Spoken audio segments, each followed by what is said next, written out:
Hi guys, welcome back to my channel. Today we're going to have a different video because I'm going to start making videos about ESL as some of you have requested it. Okay, so by the way, if you are new in my channel, please subscribe and hit that notification bell so that every time I make new videos, you will be notified. So guys, if you want a home-based job, maybe being an online ESL teacher is for you. Okay, so first, ano nga bang ESL? What is the meaning of ESL? So actually guys, for those of you who don't have any background, ESL means English as a second language. ESL. Okay, so basically, you're going to teach English to non-English speakers. So here in Asia, we teach English to different nationalities, to Japanese, Koreans, Chinese, Vietnamese, and etc. Okay, so the class duration. So when it comes to class duration, usually it's online, guys. It only takes 25 minutes. Yeah, 25 minutes per class, but it depends, okay, on what kind of class you have, and then it depends on the school also. So some classes you may have like 50-minute class. Okay, it really depends, but usually 25 minutes. Okay, and then in ESL, there are a lot of schools in the Philippines, ESL schools, both offline and online. So today we will just focus on online ESL. Okay, so mayroon ding office-based, of course. So since pandemic, a lot of schools are switching to home-based. But this year 2021, mayroon na ring ibang school na nag-open. So that's why some schools are hiring English teachers office based. Okay, but there are still a lot of hiring for ESL teachers home based, online teachers. Okay, pero home based. Now the question is, do you have to learn their language, your students' language? No. The answer is no, you don't have to. You don't have to learn Japanese, you don't have to learn how to speak Korean and so on. Oh, do you speak Japanese or can you speak Korean? Yeah, it's very funny because they thought I can speak Korean or I can speak Japanese when in fact I don't. Okay? So you don't have to learn your students' language. Okay, but actually guys, there are schools or there are companies which prefer teachers who can speak the language or who can speak Japanese. Yeah, why? Because it is also helpful if you have a beginner student or let's say zero English student. Yeah, so if you speak their language, you can explain better. All right, so when it comes to vocabulary, you don't have to use very difficult words or high level vocabulary, especially if bago ka pa lang sa ESL. I suggest that you explain things in a simple way. Okay, a good teacher knows how to explain things in a simple way. Depende pa rin, no? Depende pa rin sa level ng student mo.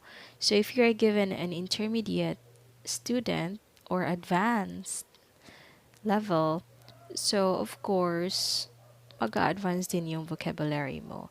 But the good thing, guys, is um, the good thing in teaching is you are also learning. Okay, of course, because you have to study your materials. Okay, um, being an ESL teacher doesn't mean that you know everything already. No, that's why you have to study. You have to prepare. There are unfamiliar words, of course, you have to find the meaning. So we have to be ready. In ESL, guys, kasi maraming subjects actually, but let's focus on general English. So in general English, we have speaking, reading, writing, listening, and for the four skills, kasama ng grammar nun. Okay? Of course, in speaking, of course, you have to know grammar. In reading, you still have to know grammar. Okay? Writing, Of course, na of course. Okay, listening. So grammar is included na sa four skills na yon. So, guys, if you're interested to become an online English teacher, you have to be prepared. Okay, so ano nga ba yung mga things na dapat mong i-prepare? Okay, first, number one, your skills. Okay, so if you think you can speak good English, not necessarily like a native speaker, okay, but at least you have that neutral accent, then you're good to go. Of course, you have to know the basic grammar rules because if not, your sentences will turn out to be messy.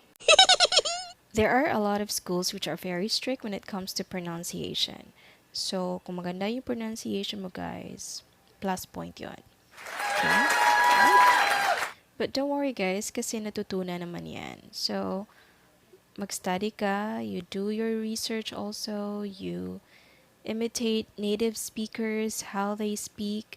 That's it. So, okay. All right, number two is strategy. Okay, strategy, ano ba yan? So, para sa mga hindi education graduates, they feel intimidated kasi ano ba ang strategies, being a teacher, di ko alam yan, blah, blah, blah. Okay, don't worry guys, kasi usually, the ESL schools provide training, especially sa mga walang mga experience. Okay? And then, you don't have to be an education graduate or English major graduates. Okay? Okay, as long as you speak good English and you have the skills. Okay, so eventually guys, yung strategies as you go along, you will learn and you will discover your own strategy how to deal your classes, your students. But just to give you a tip sa mga baguhan, yeah, or for those people who don't have any background yet, the 70-30 rule is very important, guys. So you might be asking, what is 70-30? 70 kay student, 30 kay teacher. Yeah, so that's 70% talk time for the student and the remaining 30% should be for the teacher. So, hindi pwede na si teacher lahat ang nagsasalita during the class. Okay? Yeah, so hindi, your student will not learn how to speak the language if you keep on talking. So, give your student the chance to talk. Okay, so 70-30. Hindi dapat baliktad kasi there are times na yung teacher ay very talkative. Hindi man lang nakapagsalita si student sa klase, right? So, importante na we have to apply the 70-30 rule. Yan, so that's it.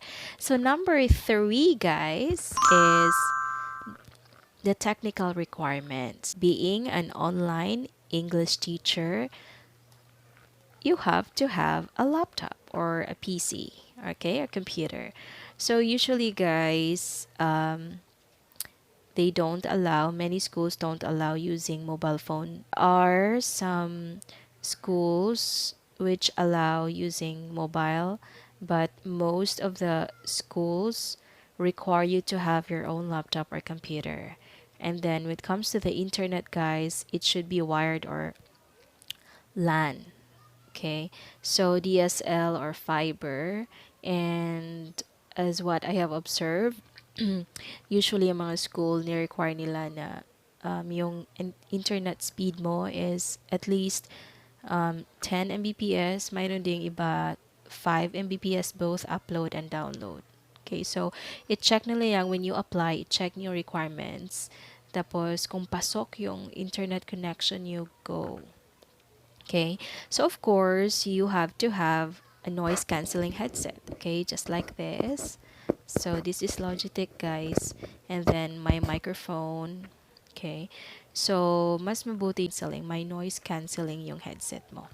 Okay, and of course, you need HD web camera. Okay, para klaro. So some schools are very strict when it comes to these things na gagamitin sa online, no, yung camera mo kasi dapat nakikita ka ni student, Dapat klaro. So, yon. So, you have to have your laptop, the internet connection. So, they require you at least 5 to 10 Mbps. And then, yung camera, noise cancelling headset. Most schools require white background. So, that's why, kagaya nito. Okay, some schools, hindi sila nag-require na white talaga, but usually plain background. Okay, so depende na lang yun. So, you have to check the requirements of the school you're applying for. Number 4 is you have to prepare yourself. Confident ka ba? Or masyado ka bang shy? Or patient ka ba? Are you willing to wait? Kasi yung ibang schools, guys, ang tagal nila mag-reply. Okay, so pag nag-apply ka, then damihan mo na. Don't just pass resume to one school. Okay? And then, alam naman natin sa pagtuturo, kailangan natin ng pasensya. Okay, so you have to be patient, especially when you are teaching beginner students. Kailangan mo talaga, guys. And the last but not the least, number 5 is you pray. Okay? It's very important, guys, that you pray. You cannot separate prayer from anything you do, especially if you're looking for a job. So pray that everything will be smooth. You pray that there will be no problem with your internet connection, and you pray that there will be no power interruption. And sana okay yung interviewer mo, sana makapasa ka sa exam mo, everything. Okay, so we need prayers in everything that we do. Okay, so that's it, guys, for today. I hope you learned something from this video. And if you have questions and if you want me to do more videos like this, please comment down below. Thank you guys for watching. Bye!